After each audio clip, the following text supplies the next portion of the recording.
Right, so hello and welcome back to Books and Things, and welcome to another video, and today welcome to a book haul.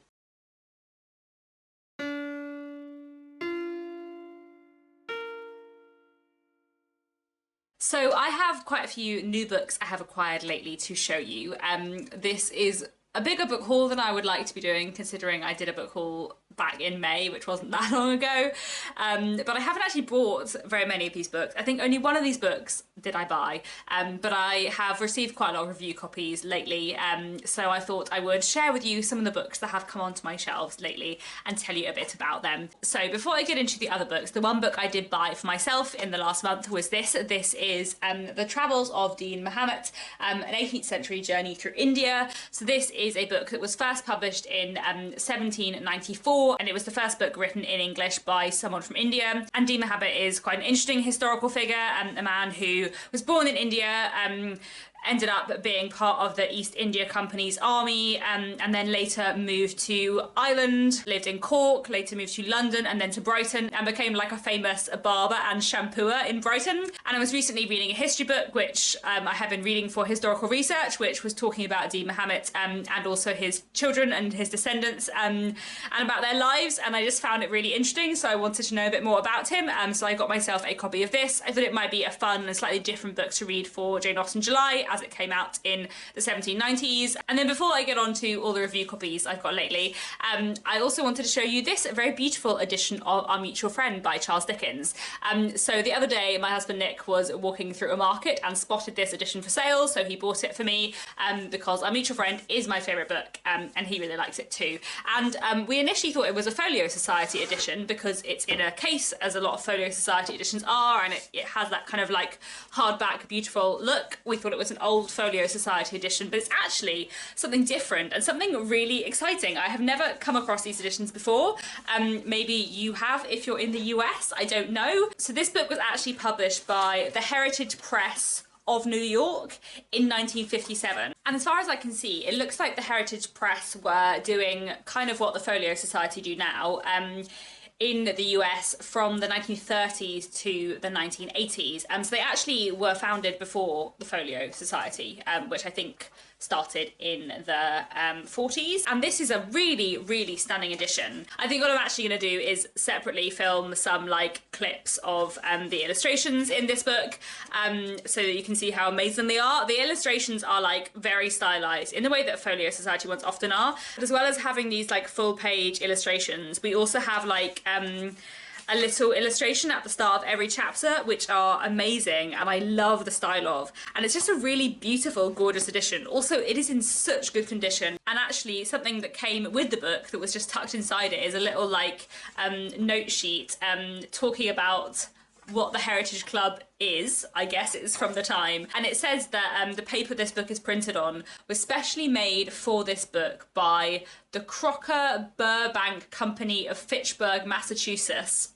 This paper has been built to last 2 centuries, and so if you, your children, your grandchildren and your great-grandchildren treat the book kindly, it should be in satisfactory condition to pass along to your great-great-grandchildren. And I guess this book is like 70 years old, and it feels like it was printed like last week, like it is in immaculate condition. Maybe no one ever read it from this edition, I don't know. So the like dust casing is not in very good condition and it's quite battered, but the book within is like immaculate, and this is so beautiful. So very, very impressive find here from Nick. I'm very, very excited to have this on my shelves. It is beautiful. I do actually now have quite a few like special editions of classics, either this kind of thing or sort of Folio Society books or other special editions. So if anyone would like a kind of like tour of my special edition classics at some point, then let me know and maybe I'll do a video talking about some of the more unusual editions of classics that I own. So the other 7 books I have to show you are all review copies that I have picked up recently, and the first 4 all kind of go together because I collected them all at a publisher event. So I went along to a publisher event hosted by Canongate, who are a fantastic independent publisher, and they hosted this event which was sort of like influencer social, they said, but they had a few authors there and there were interviews with those authors, and they also had quite a lot of proof copies. It was a really, really fun evening, and there were quite a few booktubers there who I knew, which was really lovely. So I ran into Kirsten from Reading Nymph, and Olivia-Savannah from Olivia's Catastrophe, and Bob the Bookerer, and Tazmyn-Mei. And it was just a really good, fun event. And I got 4 review copies there.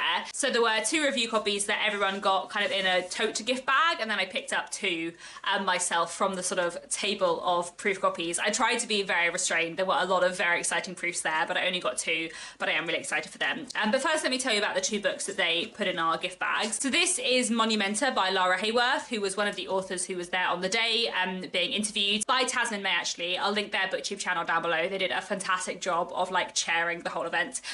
But anyway, Momenta is a kind of short literary, I think, novella about somebody whose home is being requisitioned to make space for a monument to a massacre. And I think the book is about grief and collective grief and how those things are memorialised. And I just think this sounds like a really interesting read. It's really interesting to hear the author talk about it, and it's very short, so hopefully this one won't stay on my TBR for too long. And then everyone who went along to the event also got given a copy of this. This is Avoidance, Drugs, Heartbreak and Dogs by Jordan Stevens, and this book is coming out in August. Jordan Stevens is a musician and performer, part of Rizzle Kicks, who were quite big in the like late 2000s, I think. And this is his memoir about mental health and gender and heartbreak, and kind of reevaluating himself after a big breakup. And I feel like had I just heard about this book generally, I probably wouldn't be that excited to read it. But the way Jordan spoke about this book on the day at the Canongate event was just so fantastic and so interesting, and made me really, really keen to read this.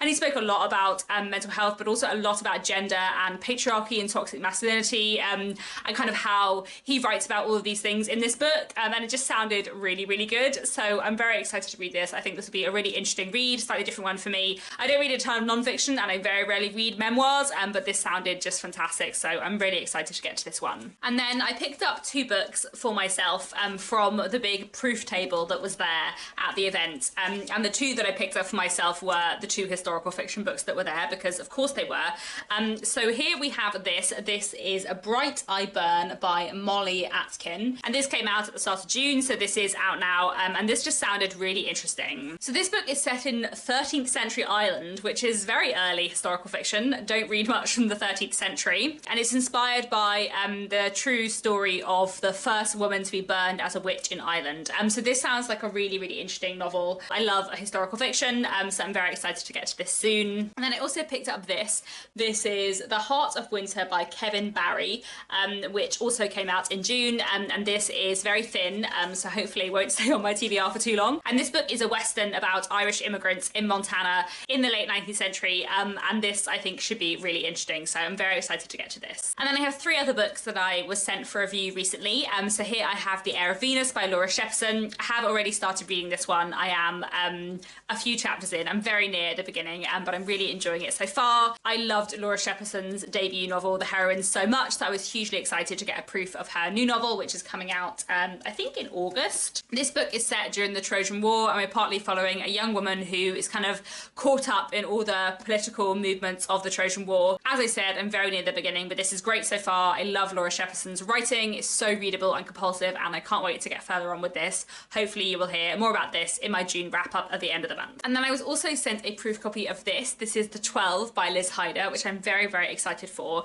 So Liz Hyder is a real favourite author of mine. I love her 2 adult novels, The Gifts and The Illusions, so much. I have been lucky enough to work on Liz's books editorially in the past, and really get on with Liz. And I do feel like if you're an editor and you have worked on an author's books, like you're just like extra excited about their books and extra invested in their career. One of the fondest memories of my whole career is reading the opening of The Gifts and just thinking, oh my goodness, this is something very, very special. Anyway, the point is, Liz Hyder is a fantastic author whose works I really, really love and whose career I am very invested in.